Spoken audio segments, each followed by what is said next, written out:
But it's pretty good. Well, welcome everyone to our second week of the what are we calling this? The SEC Tavern Talk. Yeah. Yeah.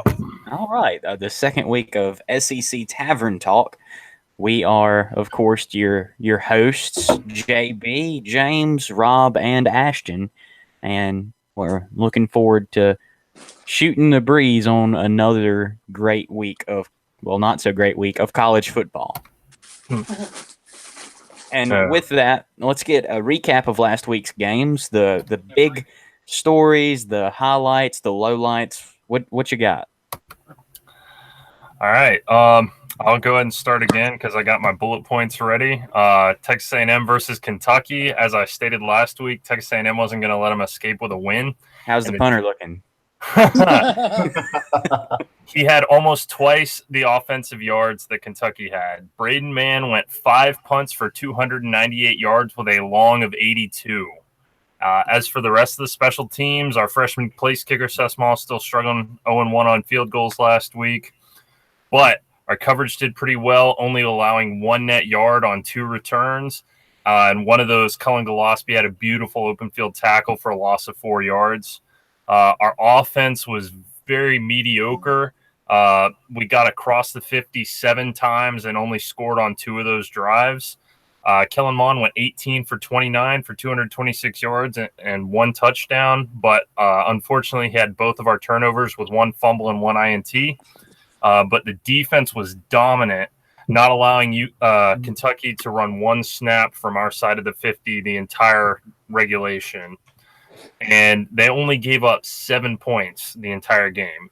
They also held Benny Snell to only 60 rushing yards, which was his lowest all season, and helped Travion reclaim the title as number 1 rusher in the SEC. Nice. Yeah. JB, what you got for Arkansas there? Well, you know what? We actually we got blew out, but it happens. Right. But I think that was kind of expected. There were some good things that I could say. Yeah, we lost by 34, but we did cover, so that's good.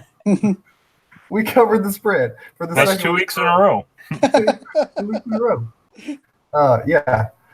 But anyway, so what I kind of look at is some good things that happened for us because, I mean, we're 1-5. What can I say?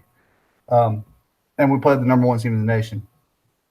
I will say that we put up more points against them than any other team has this year, 31. We also kind of matched them in the rushing attack. I mean, they rushed for 6 yards a carry, rushed for 5.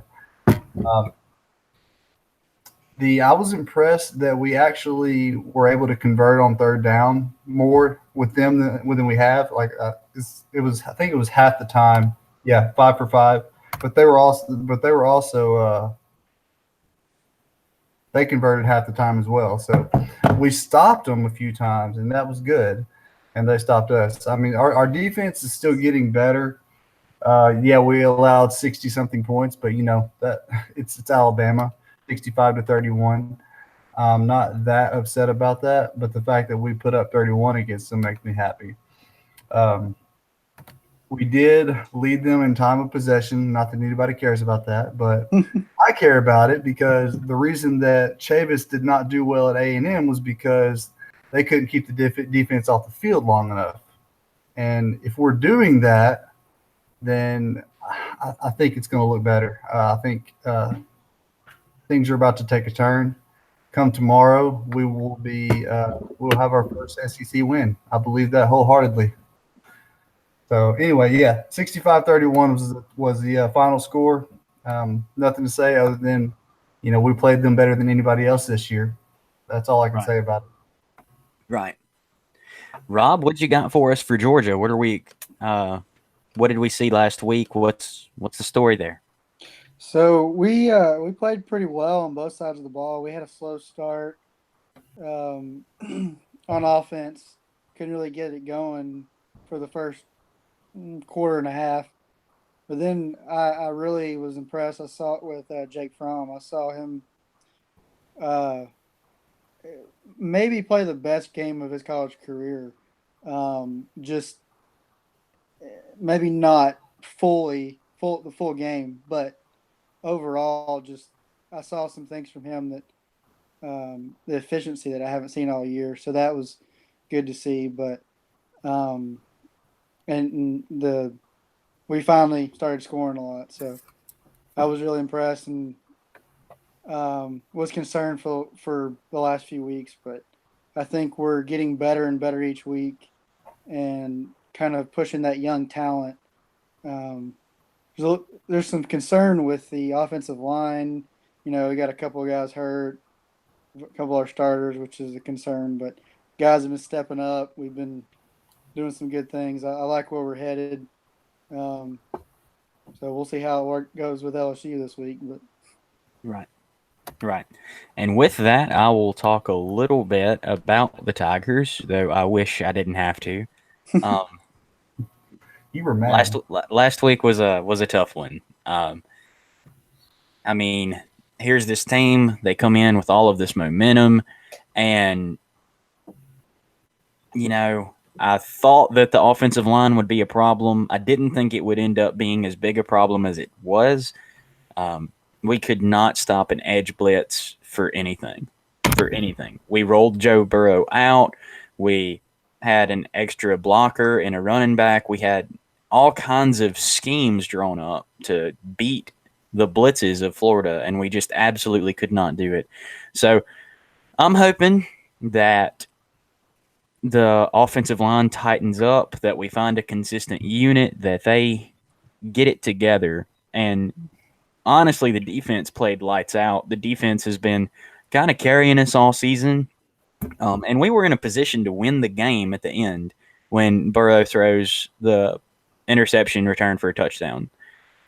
If he doesn't throw that, if we continue to drive down the field, we kick a field goal and win that game. I mean, it's that close. It was one play either way, and it's exactly the kind of play that we made at Auburn.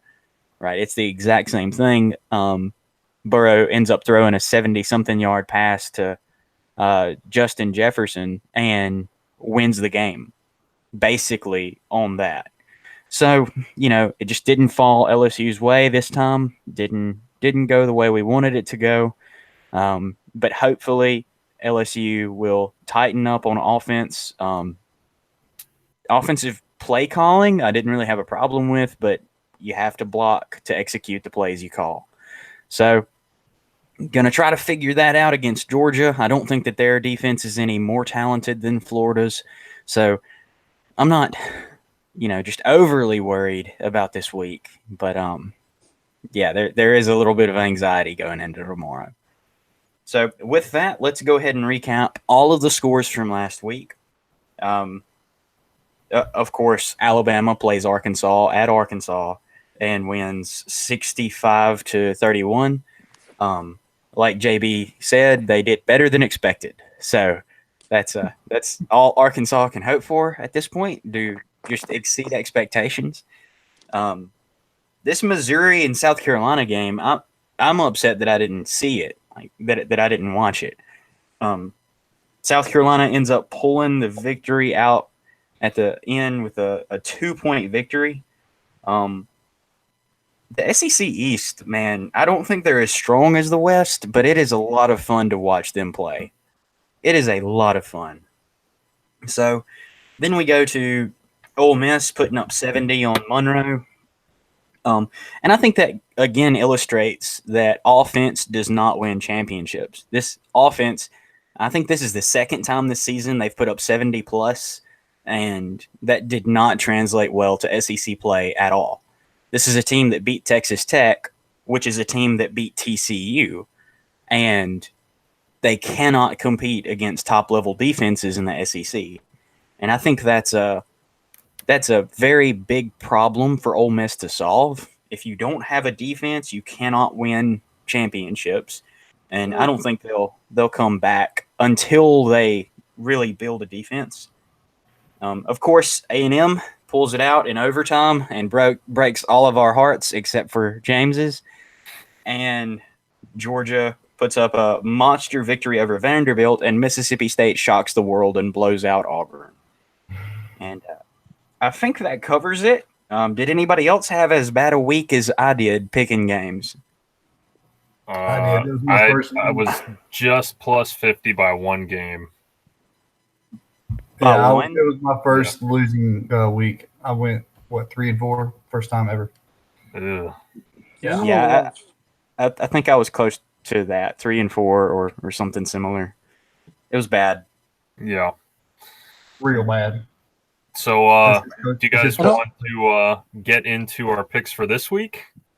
No, not yet. Not yet. Right now, I want to go ahead and go to the Facebook post that JB made in group and start answering some questions that some of the guys put up. JB, can you pull that up? I already have the first one right here.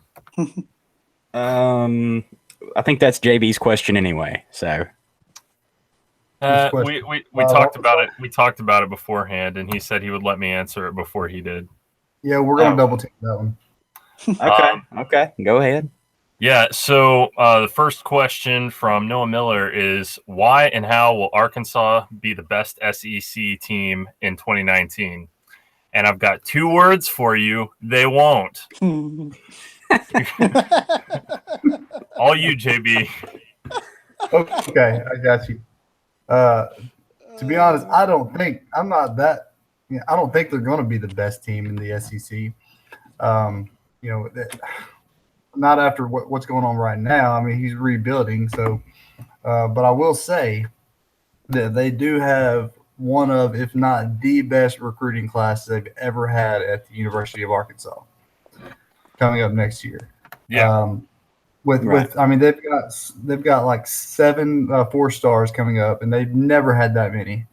And they've got the number 1 tight end in Hudson Henry, whose brother's in the NFL right now. And they've got Kelly freaking Bryant, who's coming to campus here next week. It's his only official visit. He's going to a couple other places, but the only official visit is at Arkansas. And the reason why it looks so good is because he was recruited by Chad Morris when he was at Clemson. And he fits right into their system because he runs the exact same system that he instituted over at Clemson. So I feel like he's going to be there next year, and we're going to have a seasoned veteran quarterback to lead us and get us going. I mean, that's what we need. We need a quarterback, so, even for 1 year. So. All right. Kind of like a Texas A&M situation with Trevor Knight. Yeah, exactly. Okay. Now, on to the second question, because I think we've answered that one with a resounding they won't. J.R. Horsley asks, which is worse, neck or the 5-point sports laws that have naked men grabbing at each other in the ring? Which I think he's referring to UFC, but that's You broke up not on the that image. question there. Yeah. Okay. I'll go ahead and repeat it. J.R. Okay. Horsley asks, which is worse, LSU's neck or the 5-point lead sports bar's love of half-naked men grabbing at each other in a ring, referring to UFC? Right. I think I'm going to have to go with neck on this one. Yeah. Neck is completely indefensible. I'm an LSU fan through and through, and yeah, that's not something that I can get behind. Like their lyrics to that song are just awful. So it's not any worse than Dixieland Delight, though. No, not at all. We're not letting that one slide. Right. But I will say the UFC is great, and I respect your right to be wrong, J.R. Horsley. So hey, I'm gonna just throw this out there. I'm not really a fan of UFC because I'm just like, why would you want to destroy your body like that for no freaking reason? Oh, yeah, for money. I get that, but that's just a lot of money. Depraved to me, like it's just. Why would you want to be a running back in the NFL? You have pads on, man. You're not getting the crap beat out of you, like. I would beg to differ. Like it's been studied, and multiple people have essentially stated that in the NFL, you're going through the equivalent of multiple car crashes each game as far as the amount of impacts you take as a player. So, I mean, I would quite beg to differ. And in fact, you're probably damaging yourself more internally in that, and in the UFC, you're damaging yourself more externally because you're wearing tiny gloves, so they're not that padded. You're not able to hit people as hard. So, I mean, you're worried about your knuckles, and then on top of that, you draw blood quicker, which is more likely to get people to call it, you know. I guess it depends on how much you get hit in the head, though. Yeah. Right. Exactly. Right. And I would say that's the case with every professional sport. I mean, if I continuously get hit in the head with a baseball, then baseball is not a healthy pastime. Right. Yeah. Okay. Billy Eddie asks, can you finally and completely settle the baptism debate? No. Well, yes, Billy Eddie, we can. Go to 1689federalism.com. Baptize your babies when they make a profession of faith. Let's move on. Jacob Delk. Just to throw this out there, we're all Reformed Baptists in here. Jacob Delk asks, probably my favorite question on the list. Will this be Satan's last year? Obviously referring to Nick Saban. And what do y'all think? No. Yeah, I'm with you. There's a little bit of wishful thinking behind this question, but yeah. It would not surprise me if he kept going for about 10 years, to be honest. Yeah. I mean, Lou Holtz was in there until he was almost like 90, right? I mean, you got a guy that this is what he does. You know, I mean, this is his life, basically. He lives to coach. He's great at it, too. He's one of the greatest that's ever coached college football. He's not just going to go away. He's going to do it for as long as he can. And it's also his pastime, too. Like, he enjoys doing. Like, he doesn't want to have any kind of leisure activity. This is fun to him. So, yeah, he's going to keep doing it. Honestly, I don't think it's fun for him. I just think he does it because he feels like he has to. I mean, he's been quoted as saying, I don't love winning so much as I hate losing.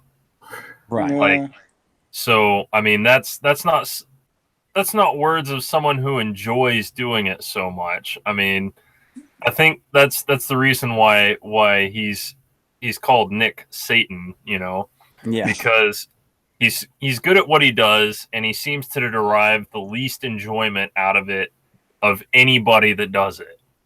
But I mean, I guess if you're that good for that long, you know, you get bored with it. Right. But I do foresee him being the next Lou Holtz or Joe Paterno. So just do it till he's senile. Okay, we'll move on. Yeah. Samuel Wallace asks, give me just a second. Samuel Wallace asks, leading Heisman candidates in the SEC.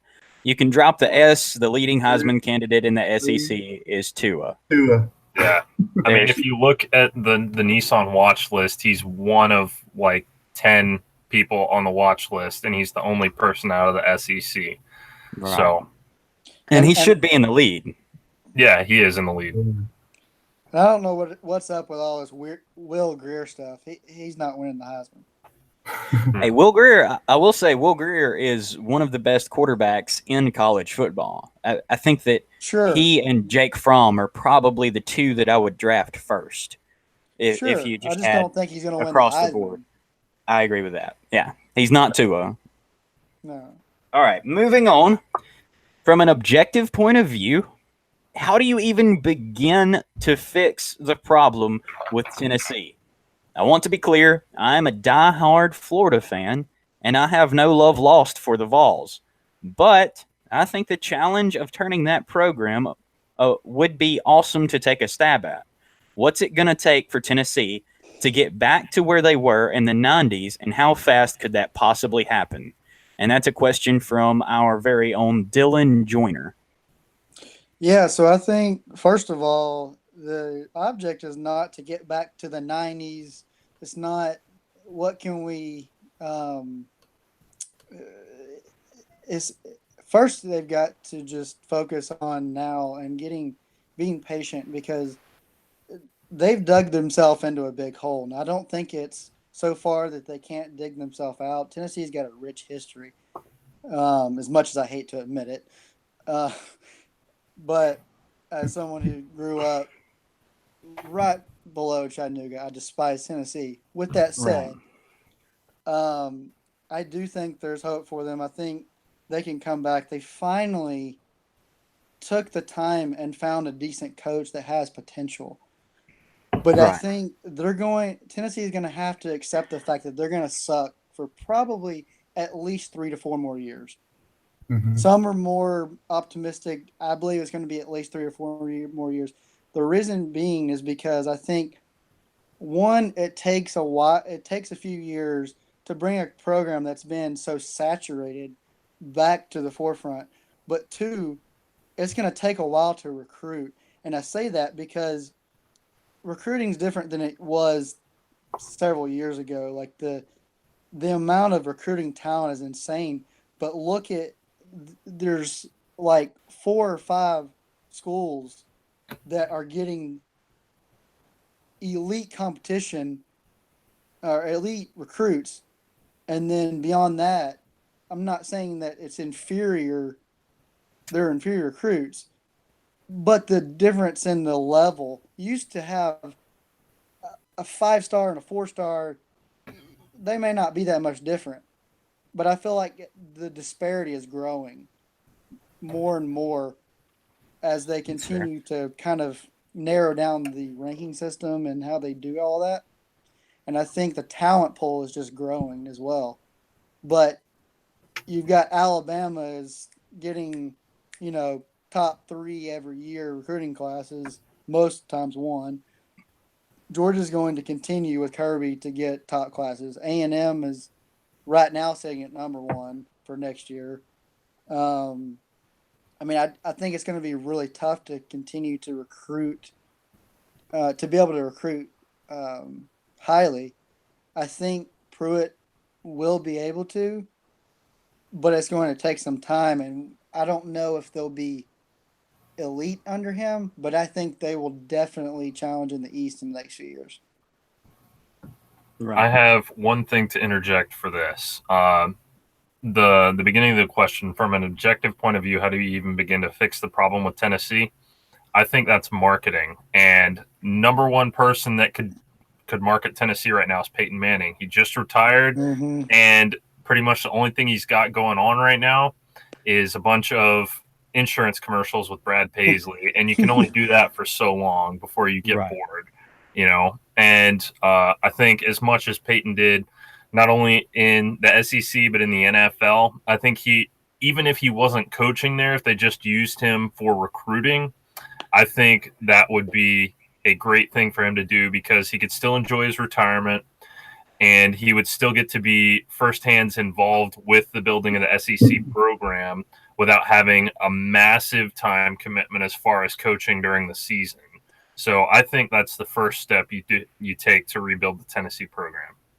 Right. Well, and one more thing to add, I think Tennessee has been really quick they always, ever since the mistake of firing Philip Fulmer, which they all know that was stupid. They realized it so much they hired him back as the athletic director. But ever since then, they've been quick to hire a coach. They'd hire him. They would think he's going to change the entire program around. And then halfway through the first year, they're ready to fire him. And I think the difference, a huge difference, is going to be made by the fans. They have a big, they can seat a lot of fans. They have a huge fan base. I think how the fans react will also make a huge difference. How they support Pruitt, how they support the team. They need to stop leaving at halftime when they're getting beat by 14 points. Right. It's exaggeration, but they're good at leaving games early, kind of giving up on their team. Right. And I think that hurts. So let's go on to the next question now, because we've solved Tennessee's unsolvable problems. Aaron White asks, will the Hogs be able to repeat a College World Series Finals appearance? And your general baseball predictions. So, let's hear it, JB. Well, I'm going to be honest.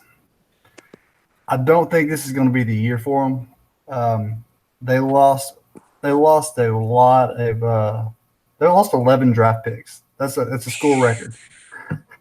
Wow. That's a lot. Only 9 players on the field. Anyway, they lost 11 draft picks.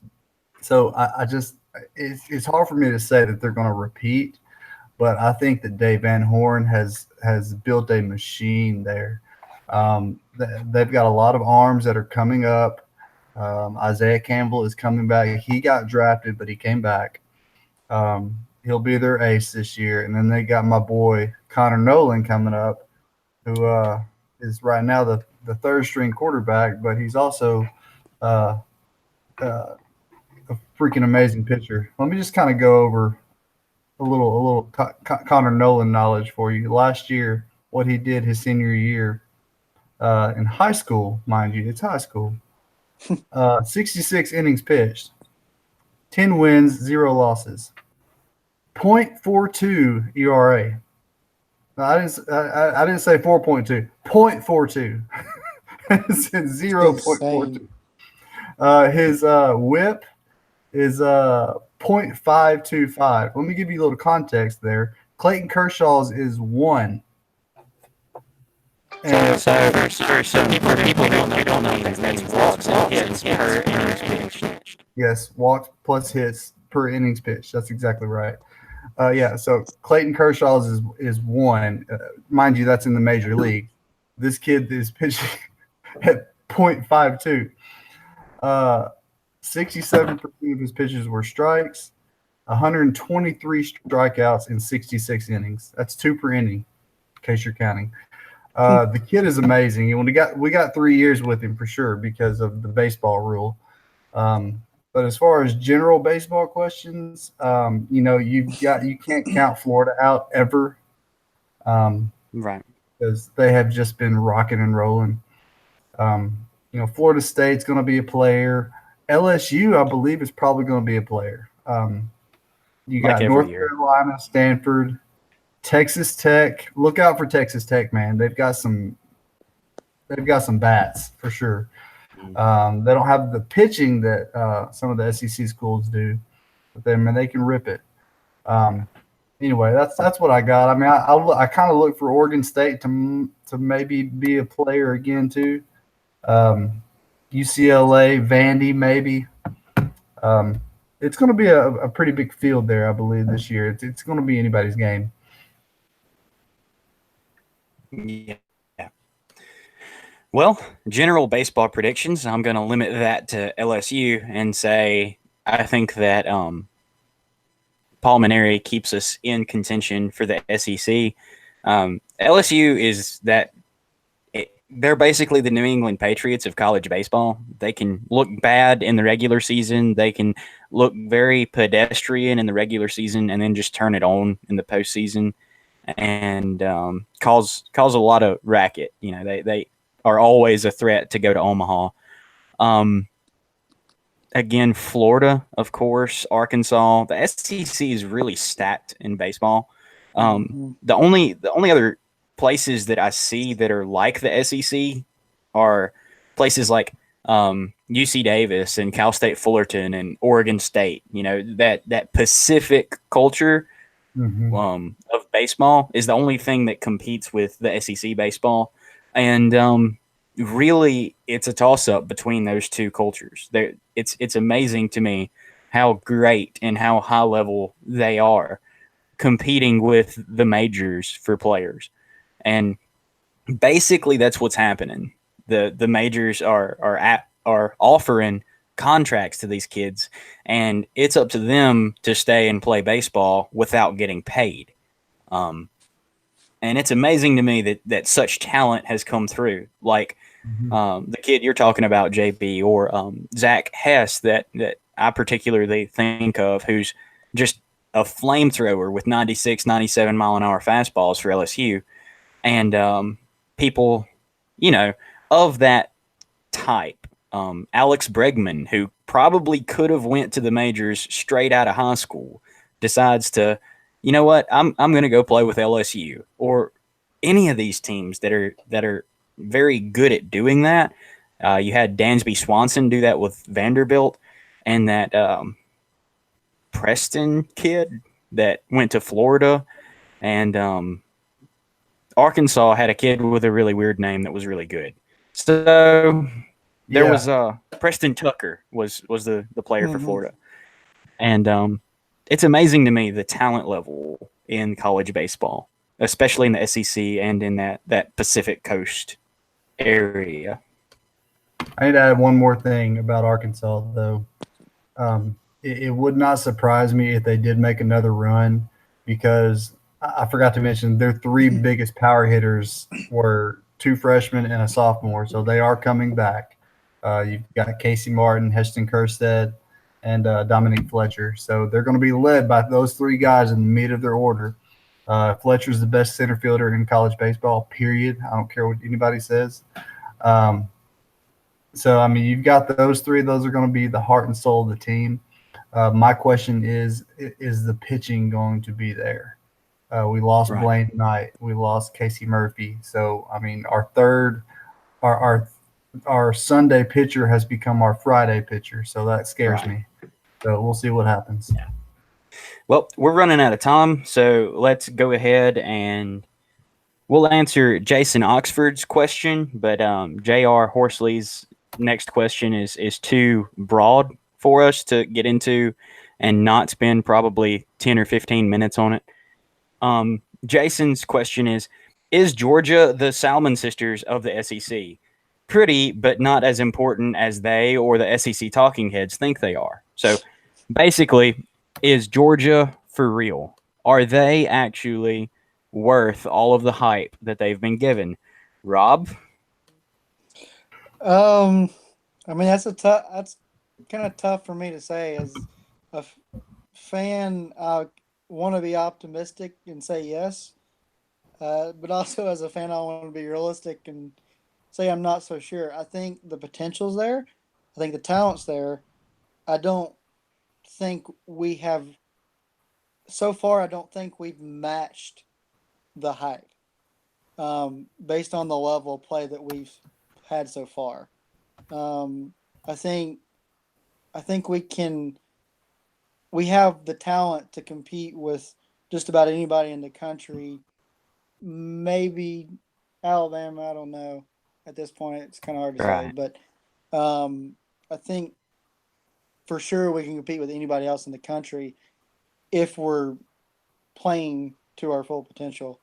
To say that we're up to the hype, I don't know. I feel like Georgia's been hyped up a lot for many years. And I don't always buy into the hype. So. Right. Okay. What do y'all say? James and JB? I think that tomorrow is going to be a great, I guess, a great way to see whether or not they're going to live up to the hype. They're facing the number 13 Tigers, and it's probably it's going to be some of the toughest competition they've faced thus far. And they're going to be facing the Tigers at home. So, I really think tomorrow will be a good decider of whether or not they'll live up to the hype the rest of this season. I agree with that. I mean, I honestly think it's the toughest defense we've faced this year so far. And maybe the toughest defense we'll see throughout the season, because I don't think Auburn's what, we all originally thought. And I think Florida's going to be tougher than what I thought initially. But I think matchup wise, LSU is going to be tougher than Florida. I think Florida will be tough simply because it's the Georgia-Florida outdoor cocktail Right. party. I think LSU, the matchup is going to be tougher. So I think Right. this will be the toughest challenge for us this season. I think we win, it'll be a huge confidence booster. But if we lose, it might be a setback. Right. Well, there you have it. We answered that last question with a resounding maybe. They might be worth the hype. They might live up to it. They might not. We don't know. Your guess is as good as ours. I think personally that they will. I mean, it's a Nick Saban protege with a team that just went to the national championship, and yeah, I don't see anybody in the East competing with them. So it all comes down to the one game in Atlanta, the SEC championship, and we'll see there. But let's go ahead on to our picks for tomorrow. And I want to do this kind of a college game day style, not so much like we did last week where we each went through each game.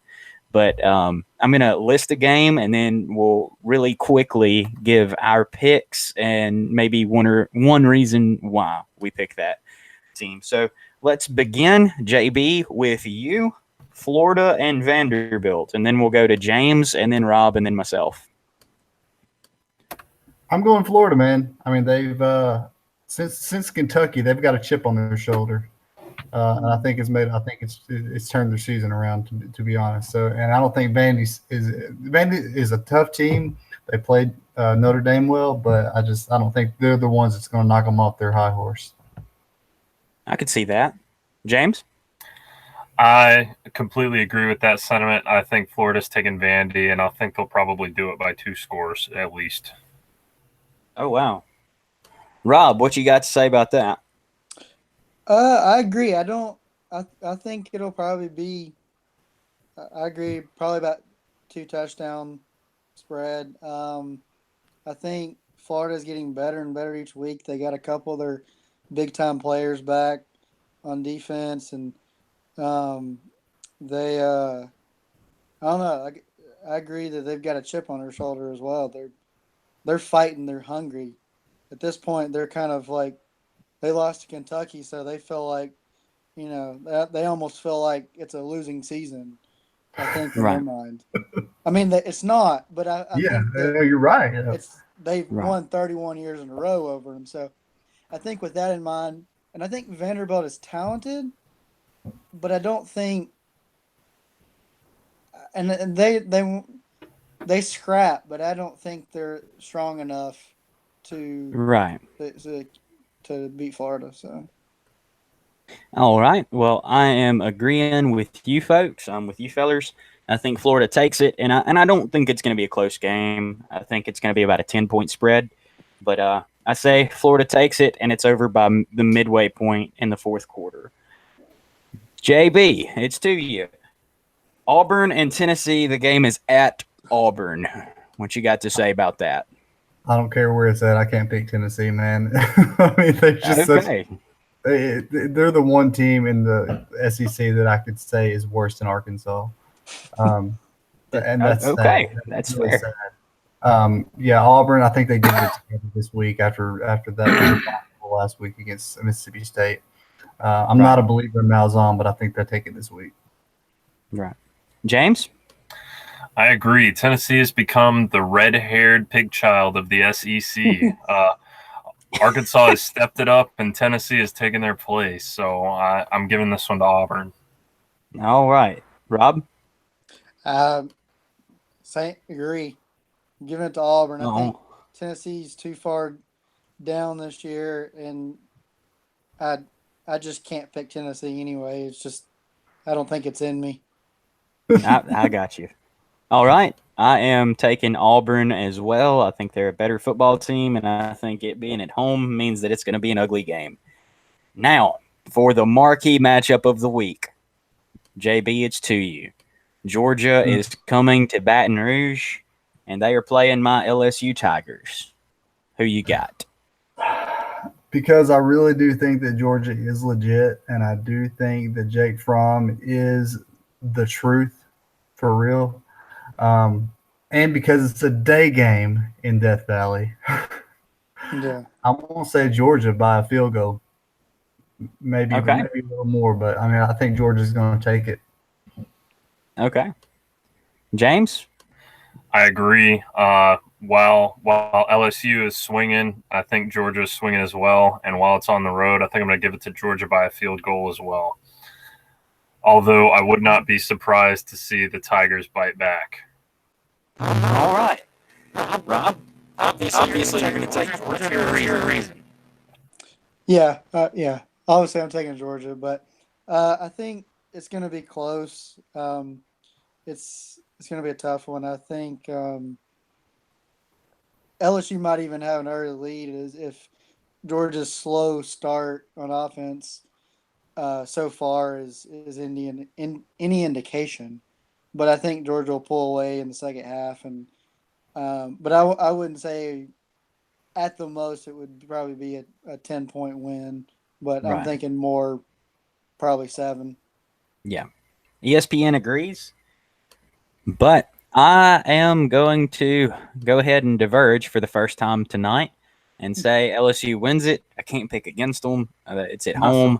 And I will say that this is going to be one of the 2 toughest defenses Georgia's going to play against. Obviously, LSU and Florida is going to be the other one. I think that Dave Aranda just, man, he is the real deal at defensive coordinator. I think LSU has the most fundamentally sound defense in the conference, and I think that's obviously a close race, but I think LSU's defense keeps them in it, and I think it plays out like the Auburn game. They came off all the way the Florida game did. So I'm going to go ahead and say LSU by 2. All right. Well, JB, Texas A&M is going to South Carolina. Who you got? I like the Aggies, man. I think South Carolina's not there yet. I actually think that Old Muschamp might be looking at his last year, maybe. They're just I don't see it. I don't see it happening for them. And I think the Aggies have been playing strong. Last week they went up against Kentucky, and honestly I think Kentucky is the real deal. I'm still buying Kentucky. Right. The fact that they went in there and just handled their business, I think they're going to do it again this week. So, right. All right, James, obviously you're going to take the Aggies. Let's hear a reason. Yeah. After the defensive performance last week and after South Carolina struggling to top Mizzou at home, I've definitely got to go with my Aggies this week. I think the defense is going to play dominant again. I do think that South Carolina's got a stronger passing attack, so they're going to put up more of a fight. But I think ultimately our special teams and our defense, our defensive front are going to stick it to them. And I think in spite of our poor performance on offense, our biggest struggle is getting it in the end zone. Like I mentioned earlier, we crossed the 50 7 times, and we only put it in the end zone twice in our game versus Kentucky. And again, we had 226 yards passing and 1 passing TD. So the yards are there. It's just a matter of getting it in the end zone. So I think if we can put it in the end zone and our secondary can play as tight as they did last week and a little bit tighter, we've definitely got this game. And I've got the Aggies over South Carolina 24-17. All right. Rob, what you got to say about that?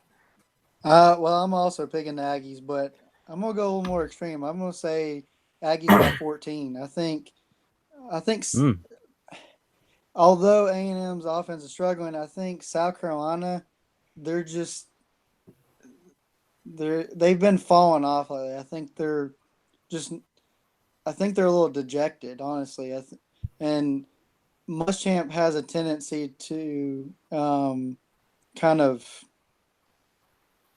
his team doesn't really pick his team back up. They kind of fall by the wayside a lot of times when they start doing poorly, and he doesn't really pick them back up. So I think while the Aggies might struggle to score, they might get a defensive turnover and win by 14. Right. All right. I am going to agree. I'm glad I disagreed the one time, right? Because other than that, we're all in agreement and this is boring. So let's kick it back to you, JB. Let's hear the determining factor in why Alabama destroys Missouri this week. There's just 3 letters, man. Okay. James, your reason. It's the same as JB's, man. TUA. All right, Rob. Well, okay, maybe I'll give a little more than just TUA, but I think while Drew Lock is definitely a really good quarterback, and I think he will get drafted in the NFL for sure. I think he's very talented. That offense is really good. I just don't see Missouri being able to stop Alabama's offense for anything. I think Missouri at most will score 14 points. But it'll probably, if they score more, it'll be in garbage time. I think Alabama will easily score 50 on them. Right. Well, I'm agreeing, and it's not going to be pretty. So let's go ahead for our last game this week. I think it's the most interesting matchup of the week. We have Ole Miss going to play Arkansas, which is, I think, one of the better offenses in the SEC West, going against one of what I think is the better defenses in the SEC West. JB, what you got to say about this one? I've got to say that our offense is finally starting to click. Last week, we did some good things. Ty Story threw for like 250 yards and 2 touchdowns. Our passing is there, our rushing is there, and I think we're going up against a defense that is not existent. I think Ty picks apart the defense the same way he did against Eastern Illinois, which is an FCS school. I think when it comes down to this, I'm taking Arkansas by 10 in this game. And I'm going to go further. This is going to spark the rest of the season. Arkansas will go 4-2 for the rest of the season. Oh wow! Okay. That's quite a rabbit we could chase there. But let's stay on track.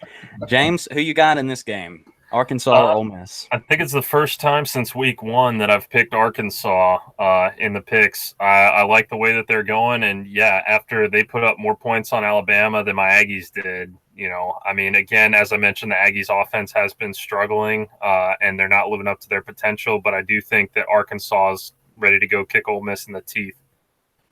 Right, Rob. Well, I was really hoping that I get to give a good old not so fast at some point, but I gotta agree. I think Arkansas is going to win. I think Ole Miss is the whole argument we were having on the tavern about offense versus defense. I think Ole Miss is fine on offense, but I don't think they can stop anybody. I think their defense is just almost non-existent. They've shown that they can run a middle school team, but I don't think they can stop Arkansas, and Arkansas is now. So, well, I agree there. Ole Miss gave up 40-something points to LSU, who went to Florida and scored something like 19. There's the disparity there, and LSU took their foot off the gas pedal about midway through the third quarter in the Ole Miss game. So, I mean, that tells you how weak their defense really has been this year. I do think Arkansas wins this one, but I think it's a very, very tight game, and I think Ole Miss closes the gap at the end. I think they have a comeback bid. I think Arkansas builds a lead and then sees that lead dwindle and barely hangs on at the end. I do take Arkansas, but I don't think this is going to be as comfortable, maybe is the word, as some people are thinking. But with that, we are out of time, gentlemen. It's been fun, and I think it's been a good show. Mm-hmm. agreed. Yeah. So, ladies and gentlemen, this has been the second episode of the SEC Tavern Talk. Hit us with your comments, your questions, your tomatoes to throw, everything you got.